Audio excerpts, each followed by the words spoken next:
Pakistan peoples party Jamiat Ulama Pakistan के दरमियान अभी भी आईनी अदालत बनाने इख्तलाफात अब भी मौजूद हैं। अगर उनकी तरफ इख्तलाफात ना होते तो आज कौमी असम्बली के इजलास में ये तरमीम है वो पेश कर दी जानी चाहिए थी। बिस्मिल्लाहिर्रहमानिर्रहीम। अस्सलाम वालेकुम नाज़रीन, आप देख रहे हैं M2M उर्दू और मैं हूं फैसल हकीम। मेरे साथ मौजूद है जावेद सुमरो। आज के वीलॉग में हम बात करेंगे आईनी तरमीम के हवाले से जो पेशरफ्त हुई है उस पर।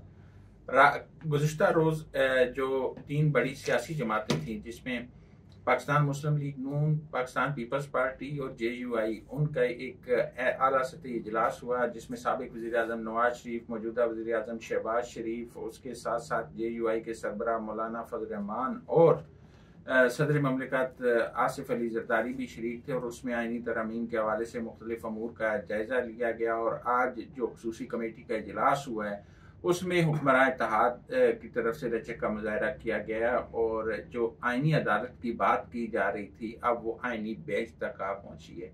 इस मुस्बत पेशरफ्त के बाद कहा यह जा रहा है कि JUI ने जो मसवदा है उसकी आईनी तरमीम का उसकी हमायत का अंदिया दे दिया है। ताम PTI को ऑन बोर्ड लेने के लिए आज जो है वो मुज़ाकरात का सिलसिला जारी रहेगा। इसी पर हम बात करेंगे जावेद सुमरो से। जावेद सुमरो, आज इजलास हुआ खुसूसी कमेटी का, हुकूमत की तरफ से रचक का मुजाहरा सामने आ गया, हुक्मरान इत्तेहाद ने रचक का मुजाहरा कर दिया। क्या देख रहे हैं जो सारी सूरत हाल अब बनती जा रही है?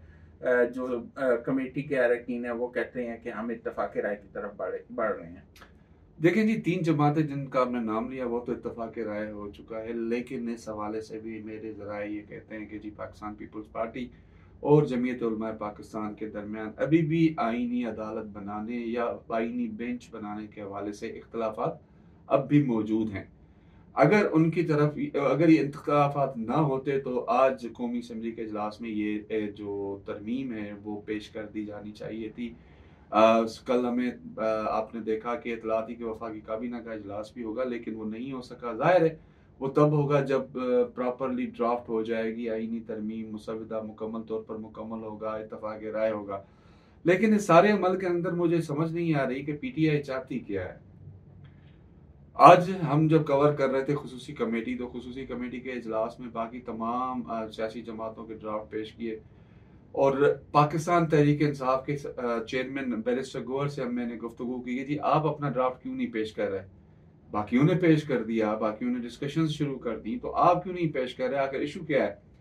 तो उन जनाब का कहना था, बैरिस्टर गौहर साहब का, कि जी हमने अपना मुसवदा तैयार कर लिया है, लेकिन पेश तब करेंगे इस कमेटी में जब हमारी इमरान खान साहब से जेल में मुलाकात कराई जाएगी। भाई, जेल में मुलाकात एक प्योरली एडमिनिस्ट्रेटिव मामला है। अगर एडमिनिस्ट्रेटिव मामलात के अंदर इजाजत नहीं मिलती तो क्या आपके इस मुसवदे पेश ना करने से क्या कोई आपको फायदा होगा? इससे अच्छा है, क्योंकि आप माजी में भी इमरान खान साहब के साथ राब्ते में रहे हैं, मुलाकातें की हैं, तो आप अपना मौक़िफ़ उनको पेश कर देते। लेकिन वो इस हवाले से बड़े पुरुम्मीद हैं। जो PTI की सियासत है उसमें मुल्की मुफाद, कानून, आयन की पासदारी जो है वो किसी तरह भी उसको तरजीह नहीं दी। नहीं, ये नहीं कहूँगा फैसल, नहीं, ये मैं बात नहीं कहूँगा कि वो आयन की पासदारी या कानून की पासदारी नहीं करते, लेकिन जाहिर है पाकिस्तान के शहरी हैं, वो ना चाहें भी उनको ये आयन की पासदारी और हमारे कानून पर अमलदारी जो है उसकी कायम रखनी पड़ेगी और उस पर उनको अमल करना पड़ेगा, ना चाहते हुए भी उनके। अब एक अच्छी चीज होने जा रही है पीपल्स पार्टी की है कि जी, लेकिन सारी चीजें तो वो मुंसलिक कर रहे हैं कि बानी PTI से मुलाकात 18 तारीख तक तो पाबंदी थी ना एडमिनिस्ट्रेटिव। हो सकता है 19 अक्टूबर को, माजूद चाहता हूँ, उनको इजाजत मिल जाए, मुलाकात कर रहे हैं। लेकिन ये भी तो 48 घंटे जो इन्होंने और ज्यादा ताखीर करा दी ना। अगर हो जाता है तो क्या है, आपके पास ड्राफ्ट आया हुआ है, अभी तक 3 मरतबा ड्राफ्ट चेंज हुआ है, चौथी बार आपको मिल चुका है, तो आप उस पर बैठ के बहस करें। आपके पास बैरिस्टर गौहर खुद आइन और कानून को जानते हैं। अच्छा, अली जफर साहब हैं, वो भी आइन और कानून को बहुत अच्छा जानते हैं। हामिद खान साहब सीनियर वकील हैं, उनके तो वकला बरादरी के अंदर एक पूरा धड़ा मौजूद है। तो ये सारे लोग आपके पास मौजूद है, तो आप उनके साथ बैठ के मामला हल करें। और इमरान खान साहब जो हैं, इमरान खान साहब को भी जाके यही ब्रीफ करेंगे ना।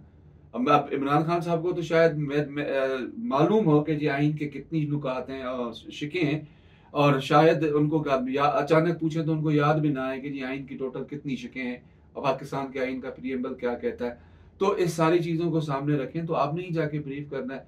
तो अच्छा नहीं है कि आप यहाँ पे ओके कर लें कि जी हम इस बात पे एग्री होकर आपके पास आए मुल्की मफाद की खातिर, नेशनल इंटरेस्ट की खातिर, तो ये एक अच्छा जेस्चर जाएगा। लेकिन इनकी तरफ इनके ना जाने से वही बात आती है कि अपने आप को ये देख के बड़े खुश होते हैं। जैसे एक मेंढक होता है ना कुएं के अंदर बंद, तो उसको कुएं की दीवारें, कुल दुनिया, कुल कायनात नजर आती है। तो यहाँ पे इन्होंने ये चीज शुरू कर दी। अच्छा, हुकूमत ये कहती है कि उसके पास नंबर पूरे हैं और बज़ाहिर नजर भी आ रहा है पीपल्स पार्टी, मुस्लिम लीग नून और अब JUI भी उनके साथ चली गई है, 2/3 अक्सरियत उनकी, MQM भी उनके साथ है। फारूक सत्तार जो है उन्होंने तो आज वाज़ेह तौर पे कह दिया कि हम इसे खुशाइंद करार देते हैं। लेकिन जो PTI के चेयरमैन है, आज उन्होंने एक अजीब दावा किया कि 7 जो हुकूमती अरकान है वो भी इस आईनी तरमीम के हवाले से वोट नहीं करेंगे। देखिए, अब जब से सुप्रीम कोर्ट में फैसला आ चुका है 63A वाला, तो उसके बाद तो अब हर रुकन जो है वो अपनी मर्जी का पाबंद हो चुका है, सिवाय चंद एक कानून साजी जो होती है जिसमें बजट हो गया या इस हवाले से जो इशूज होते हैं उसमें, बाकी में वो अब आज़ाद है। ठीक है, अगर पार्टी पॉलिसी से हटकर जाके खास तौर पर इस अहम इशू पे वोट करता है तो उसके खिलाफ मेरे ख्याल से रेफरेंस नहीं जाएगा। और ये बात बिल्कुल भी वाकई मुज़ाका खेज है कि जी हुकूमत की तरफ से 7 बंदे उनको वोट नहीं कर रहे हैं। चलें जी, अच्छी बात है, वो भी वक्त आएगा, वो भी दिन देखेंगे कि हुकूमत के कितने बंदे जो हैं वो इस आईनी तरमीम को जो पास होने जा रही है या पेश की जाएगी उस पर 7 बंदे वाकई वोट नहीं करेंगे। ये उस दिन मैं आपसे पूछूंगा। नंबर गेम जो है, जहां तक बात है, नंबर गेम बिल्कुल पूरी है, बहुत अच्छी बात की है। सारे अमल के अंदर मैं जाती तौर पे भी मुतरफ हूँ तारीफ सब्जियाँ मौलाना फजल रहमान का, उन्होंने बहुत अच्छा रोल प्ले किया है। उसके बाद उन्होंने उसके बिलावल भुट्टो जरदारी ने बहुत अच्छा रोल प्ले किया है कि जी ये जो आईनी तरमीम है इसके अंदर वो चीज़ ना हो कि जी वो राजी नहीं था, ये राजी था, वो खुश नहीं था, ये खुश था। तो अच्छी बात ये नहीं है कि इत्तेफाक राय से एक चीज हो जाए। 73 का कॉन्स्टिट्यूशन भी ऐसे हुआ था। यकीनन मौलाना फजल रहमान का किरदार जो है वो इस सारे अमल में काफी तामीदी रहा है और अब भी वो इस बात को अहमियत दे रहे हैं। गुज़िश्ता रात जो मुलाकात हुई बड़ों की, उसमें भी उन्होंने जो तीनों मुख्तलिफ सियासी जमातों के बड़े थे कि जो इत्तफाक राय है उसके लिए उन्हें मौका दिया जाए और उन्होंने वक्त मांगा कि PTI को ऑन बोर्ड लिया जाए। आज जो गुफ्तगू की बैरिस्टर गौर ने, उसमें भी काफी लचक नजर आई। उस तरह का देखिए, लचक तो आएगी, मैं वही कहता हूँ। PTI की तरफ अब PTI के पास सिवाय सियासी बयानात के कुछ नहीं रहा। PTI सिर्फ सियासी बयानात तक महदूद होकर रह गई है। नो डाउट पब्लिक के अंदर अभी भी उनकी एक जो ग्राउंड रियलिटी है उसमें उनकी एक स्ट्रेंथ मौजूद है, लेकिन उस हिसाब से अपनी जो पॉलिटिकल वर्कर्स को वो यूटिलाइज नहीं कर रहे। वही सोशल मीडिया के जरिए तमाम वर्कर्स को वो यूटिलाइज कर रहे हैं, उनको उनको उनको उनको जिंदा रखा हुआ है। तो ऐसी सूरत में आप ये देखें कि PTI जो है, ऑफ कोर्स तो देर या मदार उसने इसी बात पे जाना है। हाँ, कुछ अपनी चीज़ें ज़रूर मनवाएंगे। यही हो सकता है कि जी हमें इमरान खान से मुस्तकिल मुलाकातों की बात इजाज़त दी जाए, ये शर्त रख सकते हैं। या फिर ये कहेंगे कि जी इमरान खान साहब को बाहर निकालें, हम ये काम करते हैं। ये एक शर्तें हैं जो हम समझ रहे हैं कि वो रख सकते हैं, लेकिन शायद उनको अंदाज़ा नहीं है कि इन शर्तों में उनको कोई मानेगा नहीं। इवन जितनी भी फरीकें हैं वो इस पर उनसे कोई बात मानेगा नहीं। भाई कानून है, कानून ने अपना रास्ता अपनाया हुआ है, कानून का रास्ता जब मुकम्मल होगा तो इमरान खान साहब बाहर आ जाएंगे अपने हिसाब से। अब उससे पहले वो कैसे आएंगे? इससे पहले आएंगे तो फिर आप ये बात करना चाहते हैं कि जी आप पाकिस्तान के कानून पर अमल दरामद नहीं चाहते। अगर पाकिस्तान की बड़ी शख्सियत को सजा नहीं होती, ठीक है, तो फिर इसका मतलब छोटा हमारे जैसे जो शहरी हैं वो तो फिर हम कानून पे यकीन ही नहीं रखेंगे। अब मिसाल देते हैं नवाज शरीफ साहब की। नवाज शरीफ साहब को सजा हुई, उन्होंने जेल भी काटी, वो बेशक मुल्क से बाहर चले गए, लेकिन वापस आए, उन्होंने आके जो उनका कानूनी हक है अपना डिफेंस करने का उन्होंने अपनाया।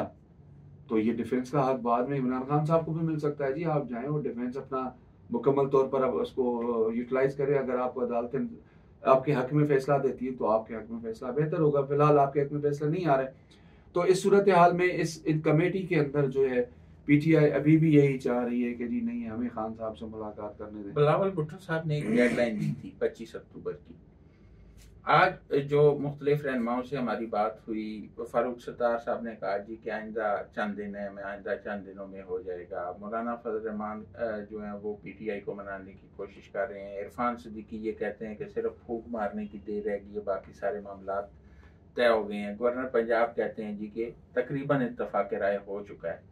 तो क्या समझते हैं कि 25 से पहले और कब तक मुतवक्को है? देखिए, मैं बिलावल साहब की जहाँ तक बात है, उनकी बात तो आपको पता है, उन्होंने पहले दिन से इस बात पे वो स्टैंड कर रहे हैं कि जी 25 अक्टूबर से पहले तब हो जाएगी। लेकिन सवाल यहाँ पे ये है कि जो कमेटी के अंदर लोग बैठे हैं, वो ये कह रहे हैं कि 2 से 4 दिन लग सकते हैं। बेंच और अदालत के मामले के ऊपर भी अभी भी थोड़ी सी चीज़ें हैं जिनकी मॉडलिटीज तय की जाएगी, वो होगी। सूबों के हवाले से बताया जा रहा है कि जी सूबों में ये अदालत जो है वो नहीं होगी। अगर वफाक के अंदर होती है तो, वफाक के अंदर होती है तो 5 जजेस बेंच होगा। अब वो बेंच मैं अदालत की बात कर रहा हूँ। बेंच होगा तो वो बेंच बनाएगा कौन? वही फिर यही चीफ जस्टिस ऑफ पाकिस्तान बनाएंगे।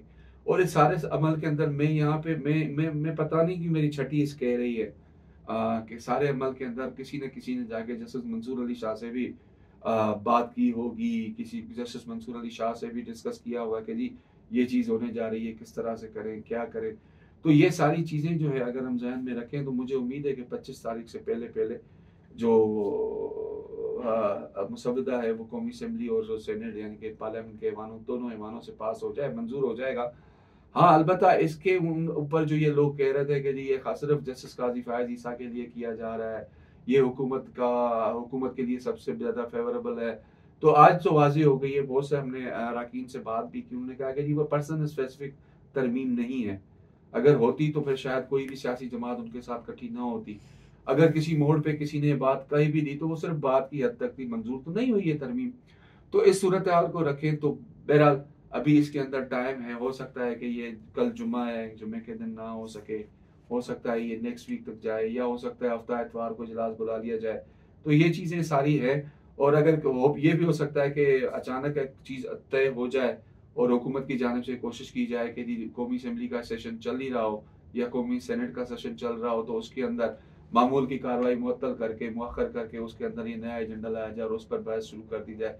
तो ये चीज़ें हैं। और दूसरी चीज़ जो है, मौलाना फजल रहमान के साथ जो मुलाकात आज हुई है पाकिस्तान तहरीक इंसाफ के अरकान की और मजलिस शूरा उनका जो है CEC, उसके अंदर मौलाना फजल रहमान ने अपने जो अरकान CEC हैं शूरा के, उनसे भी ये डिस्कस किया है। PTI भी उनके साथ मिलने गई है। अब देखें, अब ये मुलाकातों का सिलसिला मेरे ख्याल से अगले 2-3 रोज और भी जारी रहेगा, क्योंकि अब यहाँ पे मामला आके फंसा है वो PTI का। PTI कह रही थी हमारी मुलाकात कराए। अगर मुलाकात के लिए कहीं से कोई ग्रीन सिग्नल मिल जाता है हुकूमत की तरफ से या वजारत दाखिला की तरफ से, तो मेरे ख्याल से खान साहब को भी जब जाके अपना वो ड्राफ्ट पेश करेंगे, स्पेशली अदलिया इस्लाहात से मुतालिक, तो वो भी मान जाएंगे कि हाँ यार ये होना चाहिए। जी बिल्कुल, मुझे भी यही लगता है कि इतवार तक, इसी रवां हफ्ते में इतवार तक जो है वो PTI भी ऑन बोर्ड होगी और मौलाना फजल रहमान जो कोशिशें कर रहे हैं उन्हें काफ़ी हद तक ये यकीन है कि PTI जो है वो उनकी बात मान जाएगी और इत्तफाक राय से 26वीं आईनी तरमीम होगी। गुज़िश्ता 1-1.5 महीने से जो ये सारी कशमकश चल रही है उसका अख्ताम एक अच्छा होगा और अख्ताम होगा इत्तफाक राय से आईनी तरमीम पर। इसी उम्मीद के साथ आपसे इजाज़त चाहेंगे। बहुत जल्द आपके पास एक नई व्लॉग के साथ हाजिर होंगे। तब तक के लिए अल्लाह हाफ़िज़।